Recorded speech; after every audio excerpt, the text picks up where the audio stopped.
Hello guys, so this is basically a continuation in part of the earlier two AV narratives or postings that we have done under the Disruptive Incubation-As-A-Service. That is the name of our YouTube channel, and we talked about smart, ethical, AI-based systems, and that there were two parts to it.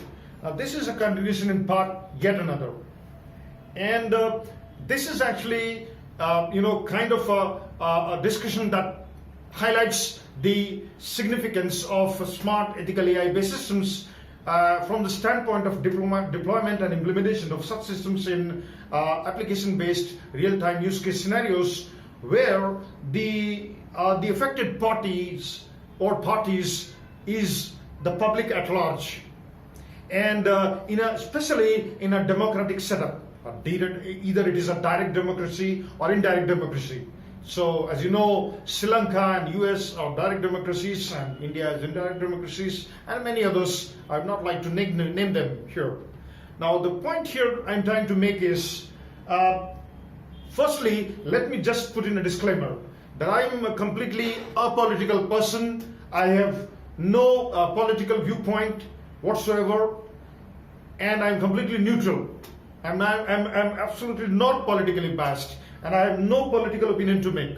Let me be very clear, because this is a hardcore technical discussion where I'm actually trying to focus on legalities and also certain parameters which are hardly quantifiable qualitative parameters, and which parameters are actually those in which context it is very important to talk about non-finite automata or automaton, where it is very important to implement such kind of systems where there could be multiple states in terms of stable states as far as decision making is concerned, especially strategic decision making that affects parties at large.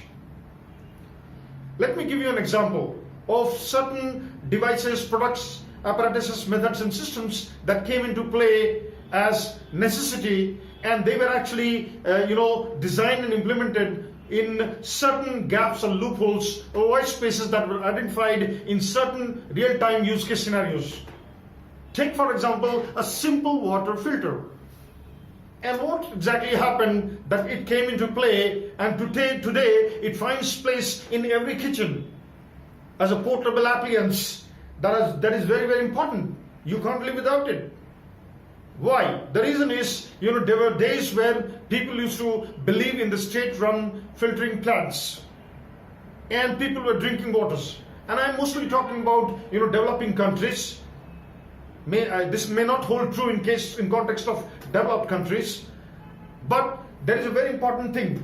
Suppose, for example, there is a activity which is it's a kind of activity where somebody may play with the system, and maybe either unethical in nature and an antisocial element actually can manipulate the system to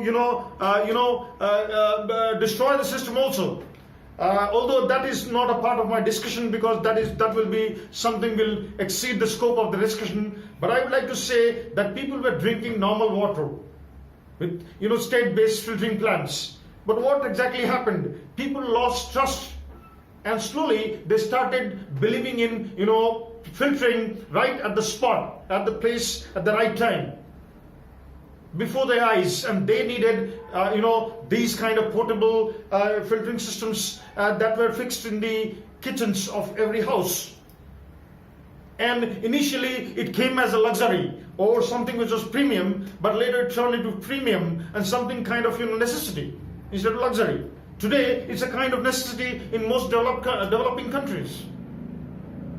And despite the fact that we are also aware of the fact that in the nature there are lots of ways of filtering water that could have been adopted, and the water could have been filtered. So this is a case where necessity, sufficiency, these are again qualitative parameters, quantifiable by the way, but with difficulty. And there is a lot to it as far as zero down to practice is concerned, as far as conversion of these quantifiable qualitative parameters are concerned. It takes undue experimentation and analysis also. In the same way, I am talking about certain parameters like civility, morality, ethics. These all qualitative parameters and mostly associated with live entities like human beings. In some cases may also be associated with animals also.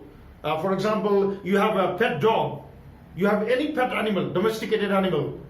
In that case, what exactly happens? You have these animals, they may not be civilian, they might not understand civility, but they are still ethical. They have some morals actually. They respond to their masters. They're loyal, loyalty, ethics, morality, civility. But you cannot say that somebody who does not understand civility is unethical. So you see, I'm trying to develop a kind of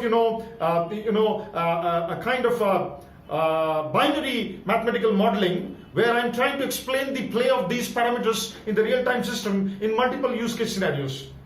Imagine a system which is actually state-owned, and then you have one person in the complete hierarchy who sits in front of you as in the lower rung and is the decision maker at that point in time. Now, if he starts behaving unethically, it affects the public at large. You may like it or not, but people have that complaint. Now, for that particular mistake that happens on the ground, you cannot blame the head of the state. So what exactly happens? In such kind of scenarios, there is a gap, definitely, a loophole, a white space, where there is a likelihood of design and implementation of smart, ethical, AI-based systems. I understand that initially they will creep into the system as luxury, something which is premium. But slowly, believe me, with increasing levels of trust deficit and increasing levels of unethical behavior, this will find in a very significant place as something which is not only necessary, sufficient, but also critical. It becomes very important, and you may slowly start depending on the system. Although it may not take away jobs. I understand that in such kind of systems you need smart, ethical, AI-based systems which will come into play. They will be there as assistants. And that is why I'm using the term smart, ethical, AI-based assistants. They will be assisting human beings in certain partially manual tasks, or partially automated tasks, or partially autonomous tasks, but will not take away the jobs. The reason they will be required is there is a necessity today. It will convert into criticality tomorrow. And given the critical nature of the activity or the context, it becomes very, very important. Like, for example, as I mentioned about all these qualitative, quantifiable qualitative parameters, which can only be, it's very hard to firstly quantitate and quantify them. And there is no such benchmark, standard benchmark, because every case is different, and you have to do the analysis based on case to case basis, based on the merits of the case, and in each case the context is different. So who decides who does the benchmarking? Who decides the standard levels of ethics, morality, or the other parameters that I talked about, civility or loyalty? It's very difficult. So you need systems which are intelligent enough and they are unbiased. Firstly, the most important thing, they are unbiased. They are not biased by any known fact in advance.